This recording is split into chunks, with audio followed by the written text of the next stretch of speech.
이번에는 스코어 베이스드 제너레이티브 모델의 두 번째 논문인 NCSN2에 대해서 발표를 하겠습니다. 논문명은 Improved Techniques for Training Score Based Generative Models입니다. 본 논문은 스코어 베이스드 제너레이티브 모델에 대한 이론적인 접근으로 모델의 하이퍼 파라미터를 설정할 때 어떻게 접근을 해야 하는지에 대해서 정리하는 논문입니다. 기존 NCSN V1을 통해서 스코어 베이스드 모델의 가능성을 보여주었습니다. 사이파10 데이터셋의 경우에서도 제너레이티브가 잘 작동하는 것을 이전 논문을 통해서 보여주었습니다. 하지만 기존 모델의 경우 롤 레졸루션 이미지스, 즉 32by 32 정도에서만 잘 동작을 하고 64by 64 정도로만 올라가도 포환 성능을 보여주는 것을 확인하였습니다. 그래서 이 논문에서는 하이 레졸루션 이미지스에서도 잘 작동할 수 있도록 총 5개의 테크닉을 제안합니다. 그리고 이 테크닉에 대해서 이론적으로 설명을 하는 논문입니다. 먼저 스코어 베이스드 모델 이제 NCSM V1을 다시 한번 생각을 해보자면 스코어 베이스드 모델은 단순히 노이즈를 추가만 하는 게 아니라 이터레이티브 방조변 다이나믹스, 즉 어닐드 방조변 다이나믹스 인퍼런스 과정을 따릅니다. 하지만 이전 논문에서 보였듯 이 데이터셋의 분포를 직접 하는 것은 불가능합니다. 이를 학습된 스코어 모델 S세타를 사용해서 이를 근사를 하게 되는데 이는 이전 논문에서 디노이징 스코어 매칭이라는 방법론을 통해서 소개했습니다. 직관적으로 이 스코어 네트워크는 가우시안 노이즈들을 이용해서 블러 처리된 이미지에 대해서 학습을 하게 되는데 이 가우시안 노이즈들로 학습을 하게 된다면 이 멀티 노이즈 스케일들을 사용해서 스코어 네트워크를 학습을 하게 됩니다. 결론적으로 멀티 노이즈 스케일들을 사용을 하기 때문에 스코어 네트워크는 이제 코어스한 이미지와 파인 그레인드한 이미지를 둘 다 학습을 하게 됩니다.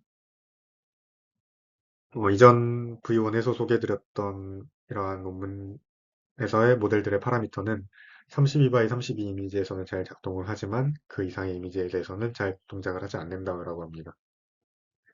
또한 이 랑주벤 다이나믹스를 이용했기 때문에 처음엔 이제 화이트 노이즈에서 시작을 합니다. 화이트 노이즈에서 시작을 하고 스코어넷을 점점 프로그레시브 하면서 이미지를 디노이징을 하는데 다만 이 과정의 경우는 하이 디멘션일 때 거의 어쩔 수 없이 수렴이 오래 걸리거나 아니면 이 수렴에 실패할 가능성이 존재를 하게 됩니다. 그래서 이 과정을 로그 P라는 로그 덴시티를 찾아가는 노이즈 그레디언트 S가 빠졌네요. S센트로 해석될 수 있습니다. 또한 기존 NCSM V1에서는 모델 파라미터들을 다음과 같이 제시했습니다. 먼저 픽셀 밸류의 레인지가 0부터 1까지라면 L은 10, 이제 스텝이 10, 시그마 1은 1, 시그마 L은 0.01로 설정을 하게 됩니다. 시그마 L이 0.01인 것은 이제 매우 작은 노이즈를 더하려고 하는 것이기 때문에 이게 디노이징 스코어 매칭에서 매우 작은 가우시안 노이즈를 퍼트러브하는 것으로 설명을 드렸었습니다. 그렇기 때문에 이것은 리저너블 합니다. 하지만 NCSM 버전 1이 하이 레졸루션 이미지에 대해서 잘 동작하지 않는 데는 다음과 같은 의문점들이 남아 있습니다. 시그마 1을 이제 시그마 최소값이 아니죠. 시그마 첫 값을 1로 잡는 게 가장 적절한 것인가? 아니라면 이제 사이파 10에 대해서는 잘 동작을 하지만 데이터셋에 대해서는 다른 데이터셋에선 다르게 값을 정해야 하는가? 두 번째로 이제 지오메트릭 프로그레션이 좋은 상태인가? 세 번째로 이 스텝 10은 다른 데이터셋에 대해서도 적절한가? 마찬가지로 사이파 10이 아닌 다른 데이터셋에도 적절한지 아니라면 이 스텝 스케일을 얼마나 주는 게 적절한지에 대한 의문점이 아직 남아있다고 논문에서 설명을 하고 있습니다.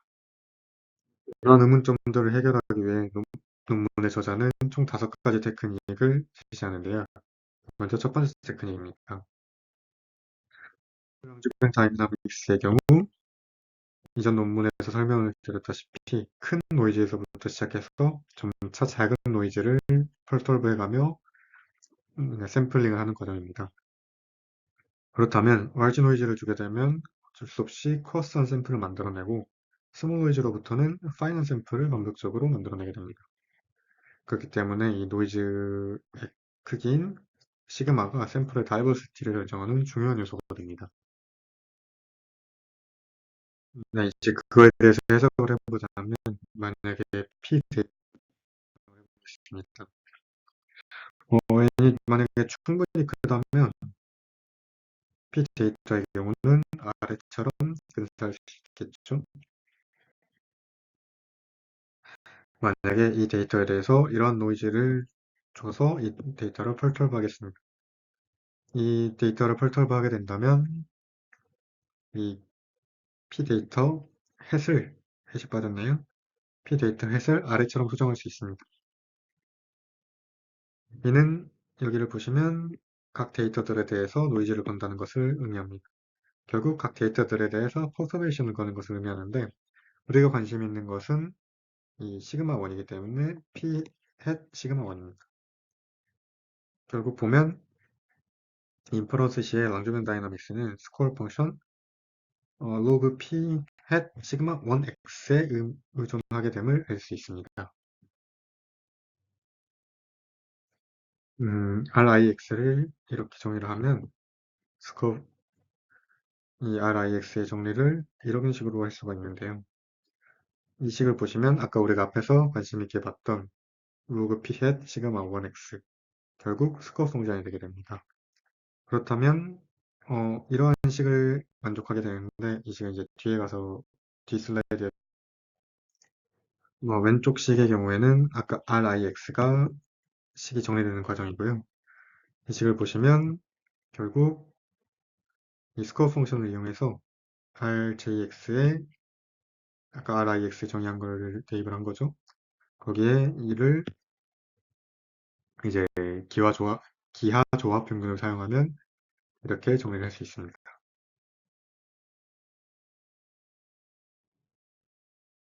따라서 결국 이러한 결론적인 식을 얻게 되는데요. 만약에 랑주뱅 다이나믹스로 PI부터 PJ까지 데이터를 전이를 시키려고 한다면 이 값이 커야 합니다. 즉, 이 값을 이용해서 시그마 1을 큰 값을 구해야 되는데 만약에 이 좌변이 맥시마이즈 되게 된다면 시그마 1이 크게 되므로 제너레이티드 이미지의 다이버시티가 커지게 될 겁니다. 결국 이게 테크닉 1입니다. 샘플들의 데이터 샘플 주제의 모든 조합 중에서 맥시멈 디스턴스만큼 시그마 1을 선택하면 됩니다. 즉 가장 멀리 있는 데이터를 두 개를 고르게 되면 된다. 테크닉 2입니다. 테크닉 2는 조금 내용이 복잡한데요.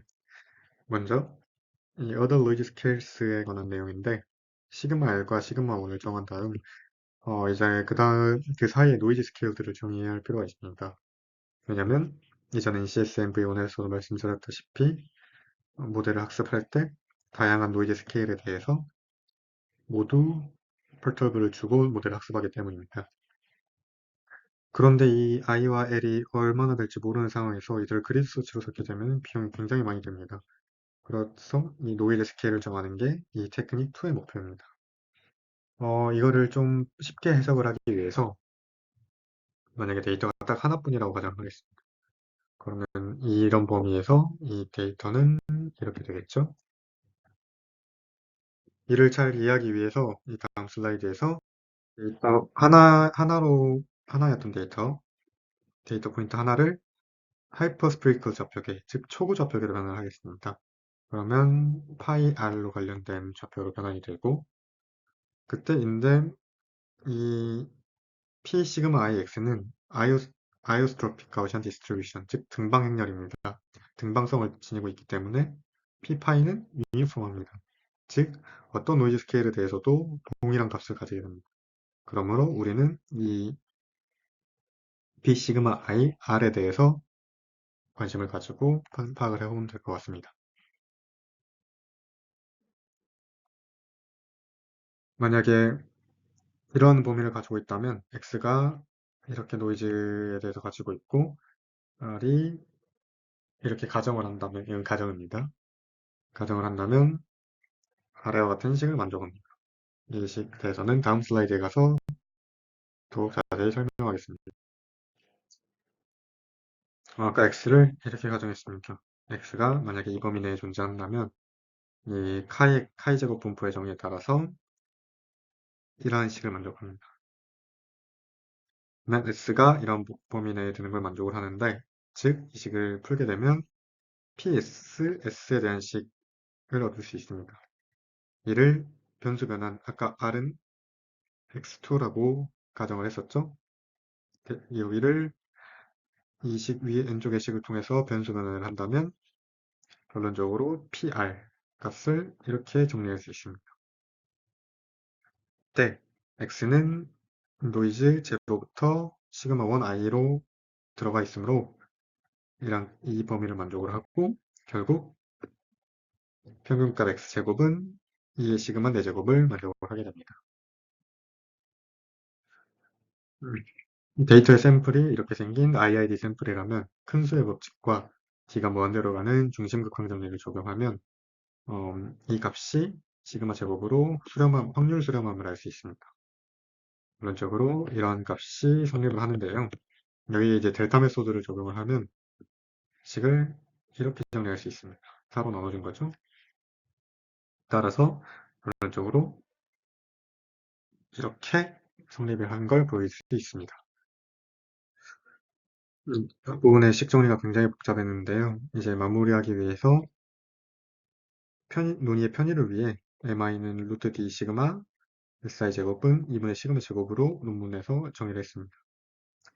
이때 p파이는 아까 말씀드렸다시피 px가 아이오스트로픽한 가우시안이기 때문에 모든 노이즈 스케일에 대해서 공유됩니다. 그래서 p파이는 무시할 수 있고 결론적으로 우리가 원하는 건 p 시그마 i와 p 시그마 i-1에 관한 건데 이때 이 바리안 성분이 서로 오버랩되기를 원합니다. 그래야지 서로 커버를 할 수 있으니까 이때 만약에 이 p 시그마 i-r을 3 시그마 그러니까 이렇게 마이너스 3 플러스 3 시그마 범위 내에서 잡게 된다면 이 데이터는 하이 덴시티를 갖게 됩니다. 이건 이제 논문에서 저자들이 실험한 내용을 이렇게 표현했습니다. 그 다음에 노이즈 스케일들이 해당 범위에서 이러한 식을 가지게 되는데 만약에 C가 적당히 크므로 서로 충분히 오버랩됨을 알 수 있습니다. 이때 파이는 이 가우시안의 CDF입니다. 따라서 이제 이 감마 1, 감마 2, 감마 3, 감마 1까지가 같은 등비 수열이고 어, 그렇다면 지금 여기 있네요. 시그마 i는 1부터 r까지 이 식은 등비 수열이 됩니다. 우리는 노이즈 스케일을 충분히 많이 잡아서 C가 1이 되기를 원하지만 이는 비용 측면에서 너무 비쌉니다. 너무 많은 노이즈 스케일에 대해서 학습시키는 것은 굉장히 많은 스텝이 필요하고 이는 컴퓨테이션의 비용을 굉장히 많이 잡아먹게 됩니다. 다만 C가 만약에 0에 가까운 값이라면 이는 실험적으로 너무 작다는 결론이 났다고 합니다. 그래서 저자들이 제안하는 테크닉2는 이 노이즈 스케일을 공비가 R인 등비 수열이 되게 될 때 감마는 R의식을 만족하도록 설정을 합니다. 이 식을 만족하도록 0.5가 되도록 설정을 하게 된다면 좋은 성능을 보일 것이다. 가 테크닉 2입니다. 우리가 이제 하이 레졸루션의 이미지를 생성해내기 위해서 테크닉 1과 2를 봤는데요. 이 테크닉 1, 2를 다시 한번 생각을 해보면 필연적으로 이제 시그마 1이 커질 수밖에 없고 노이즈 스케일의 개수가 많아질 수밖에 없습니다. 이때 NCS에는 노이즈 스케일을 인풋으로 받고 그에 대응하는 스코어를 출력하는 싱글렛 토크입니다. 그래서 노이즈 스케일의 세퍼레이트 셋과 바이어스의 세퍼레이트 스케일을 통해서 접근을 하게 되는데 이는 싱글렛 워크이기 때문에 LL의 메모리가 리니어리 증가하고 노멀라이제이션 레이어가 없다면 이 스코어 네트워크가 동작하지 않게 됩니다. 이에 대해서 저자들이 실험을 해봤더니 이 스코어 네트워크 엘토놈이 시그마에 반비례한다는 사실을 발견하였습니다. 그래서 테크닉 3로 NCSN을 시그마 분의 1로 정교화하는 것을 추천하게 됩니다. 이 표현을 보면 알 수 있을지 S 세타 X는 Unconditioned Score Network입니다.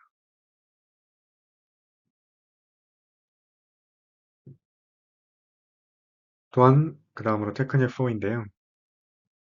이전 NCSN V1에선 어닐드 랑주뱅 다이나믹스로 샘플링하기 위해서 스텝 사이즈 입실론과 샘플링 간격 t를 정해야 합니다. 기존 NCSN에서는 입실론을 2 곱하기 10의 마이너스 5승, 스텝 사이즈 t는 샘플링 간격 t는 100으로 정했는데요. 이는 근데 사이파10에서 정의된 파라미터 값이고 이 다른 데이터셋에 대해서는 이를 어떻게 정해야 되는지가 불분명합니다. 이를 계산해보기 위해서 P가 이런 데이터, 즉 데이터셋이 한 점만으로 구성되어 있다고 가정을 하겠습니다. 이는 이제 랑주뱅 다이나믹스를 식으로 표현하면 이렇게 되는 거는 여러 번 말을 했었습니다. 이때 x0가 이 범위 안에 들어가 있고 z1은 이 노이즈 범위 안에 들어가 있습니다. 이때 xt의 분포는 클로즈드 폼으로 표현이 가능해서 변환하면 이렇게 표현이 되게 됩니다. 그래서 식을 정리하면 이에 대해서 식을 정리하면 아래와 같은 값을 얻을 수 있고요. 따라서 xt의 베리언스는 아래와 같은 식을 만족합니다. 만약에 v를 이렇게 둔다면 베리언스 마이너스 v는 이렇게 식을 정리할 수 있습니다. 앞에 베리언스 마이너스 v에 대해서 정리했던 식을 다시 한번 전개를 해보면 아래와 같은 st의 제곱에 대한 식으로 정리를 할 수 있는데요. 결국 감마는 시그마 i분의 시그마 i 마이너스 1, 알파는 입실론 시그마 L의 제곱 분의 시그마 I 제곱이라고 한다면 XT의 분포를 다음과 같이 계산할 수 있습니다. 이때 이 분포를 이용해서 다음과 같은 식으로 정리할 수 있습니다. 보시면